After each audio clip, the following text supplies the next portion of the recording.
High everyone, welcome to the Barna vibes. Last দুদিন ধরে আমি কোনো ব্লগ দিতে পারিনি, একটু ব্যস্ত ছিলাম, একটু বিশেষ ফ্যামিলিগত কারণে বিশেষভাবে ব্যস্ত। তো যাই হোক, এটা তো আমার ভালো লাগার কাজ, তাই যখনই সময় পেয়েছি আবার নিজের ভালো লাগার কাজে ফিরে এসেছি। তো যাই হোক, আজকে সেদিনের ব্লগটা ছিল সন্ধেবেলার, এটা কয়েকদিন আগেই শ্যুট করে রাখা, শুধু সময়ের অভাবে আমি এডিট করে দিতে পারছিলাম না। তো যাই হোক, সন্ধেবেলায় সেদিন ভেবেছিলাম আমি বাড়িতেই তড়কা বানাবো, তো সেটারই প্রিপারেশনস শুরু করে দিয়েছিলাম। মানে খুব হালকা পাতলা করেই বানাবো ভেবেছিলাম। আর সন্ধেবেলা মেয়ের খাবার যেটা, সেটাই খাওয়াতে গেছিলাম, আর তার ফাঁকে আমি এদিকে রান্নাটাও কন্টিনিউ করছিলাম। আর দেখো, আমি যখন রান্না করছিলাম তখন মেয়ে কী করছে। কি এটা? কি? কাজু বাটার কুকিজ। বাহ, কুকিজ? কোনটা কুকিজ? এগুলো কুকিজ? এগুলো অরিও ছিঁড়ে ছিঁড়ে দিয়ে। ও আচ্ছা আচ্ছা আচ্ছা। আর এটা কি বাটির মধ্যে? এটা কি বাটির মধ্যে? গাড়ি।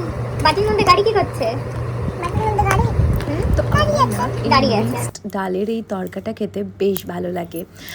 মিক্সড ডাল শুধু বলবো না, এর মধ্যে তো কাবলি ছোলা, নর্মাল ছোলা, রাজমা, সব কিছু, মুগ, গোটা মুগ, সব কিছু দিয়ে এইটা মানে আমার তো মনে হয় বেশ হেলদি, যেহেতু সব কিছুর মিক্সড খাচ্ছি।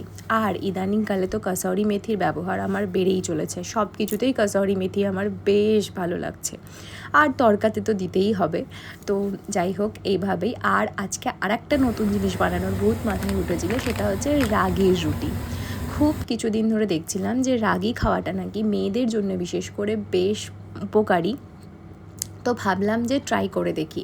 আমি গরম জল দিয়েই রাগির আটাটাকে মাখার চেষ্টা করেছিলাম, তো কিন্তু আলটিমেটলি আমি ঠিকঠাক করে উঠতে পারিনি, কেন জানি না, রুটিগুলো হচ্ছিলই না।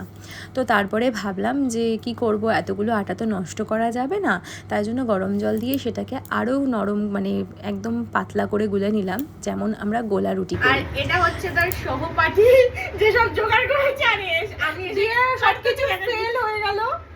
মানে ফেল হয়ে যাওয়ার পর রাগির রুটি তো হলো না, রাগির রুটির এরকম পরিস্থিতি হলো, কোনো একটা রুটি হয়েছে এটা রাগিরই, বাট এটা কি হয়েছে আমি জানি না। তারপর দুজন মিলে বুদ্ধি লাগিয়ে হলো না, তো কি হয়েছে, ব্যাটার করে নি, চিল্লা হয়ে যাবে, চিল্লা হচ্ছে না, গোলা রুটি হচ্ছে না, কি হচ্ছে জানি না, হচ্ছে কিছু একটা। তো যাই হোক, অনেকক্ষণ যুদ্ধ করার পর আলটিমেটলি এরকম কিছু একটাতে দাঁড়িয়েছিল। বাই, দেখা হচ্ছে নেক্সট ব্লগে।